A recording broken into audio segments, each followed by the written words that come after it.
Hey, my name is Anthony Long. This is my persuasive speech for Liberty University, Communications 101. I'd like to introduce you to my audience.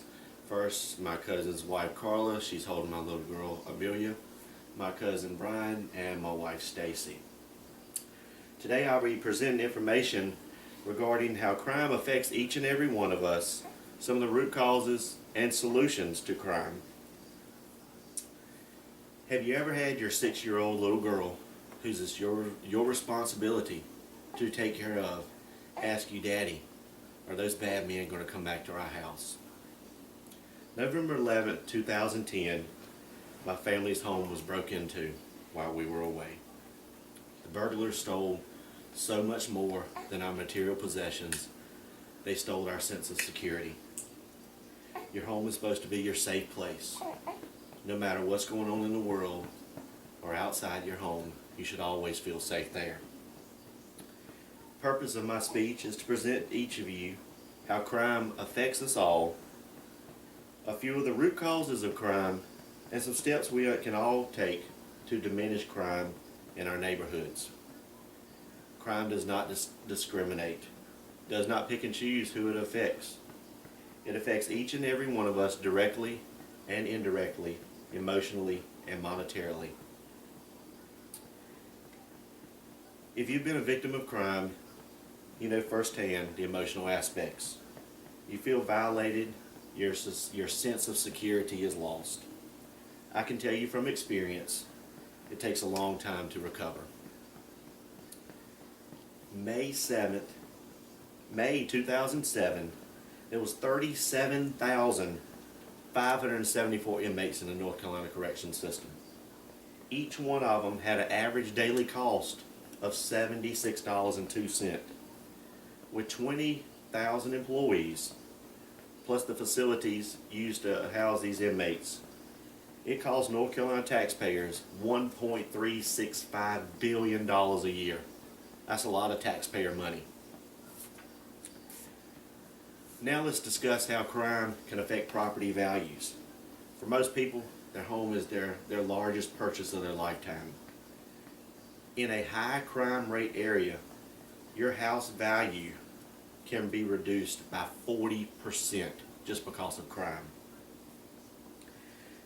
Now that we've discussed how it affects each and every one of us, let's talk about some of the root causes. Kids today are not being taught the morals and values that they used to be. Good, clean fun in school has been replaced by violence. Kids used to be concerned about getting in trouble at school by talking in class and the teacher calling their parents. Now they're scared which kid beside them has a gun or even a knife with them. No kid should be scared at school. I believe when God left the classroom, so did the Christian values and morals. Now let's talk about parental involvement. A lot of parents are not involved in their kids' lives. Parents let video games and internet be the prominent influence in their kids' lives. It is our responsibility to teach our kids and lead them in the right direction and instill in them Christian morals and values that will stick with them their entire lives. My little girl goes to a charter school which requires parental involvement, and I can see firsthand the benefits of all the parental involvement. Now let's discuss a few ways crime affects us, now that we discussed a few ways that crime affects us and some of the root causes, let's talk about some of the solutions, such as community-based programs, increased parental involvement, and stricter laws. We are in need of more community-based programs that are beneficial to our youth. They need structure and discipline through programs that teach them life lessons and Christian values, such as Upward. If you're not familiar with what Upward is, it's a Christian-based sports program that teaches sportsmanship, love of the game, and Christian values. We need more parental involvement. Like I spoke on a minute ago, my wife and I volunteer at my little girl's school, which is a requirement. I believe if more parents got involved in their kids' schools, we would have less violence from them when they get older. It's our responsibility to raise law-abiding citizens that will be productive members of our society. Now to stricter laws. Judges and lawyers are letting these criminals off with just a slap on the wrist. They're not learning their lesson. Inmates released, 12.1% of inmates released will go back to prison within the first year. 23.6% the second year, 30.1% the third year. Stricter laws are a must to deter crime.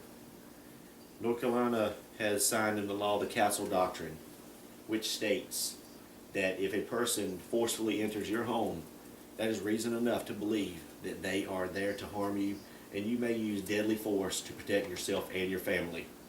Great job, North Carolina. In conclusion, we know how crime can affect us all, some of the root causes, and a few of the solutions. With all that being said, we must stand up and take action for ourselves and our community through more parental involvement in our kids' lives and the young adults in our lives also. We need to eliminate the root causes and find more solutions to the problem.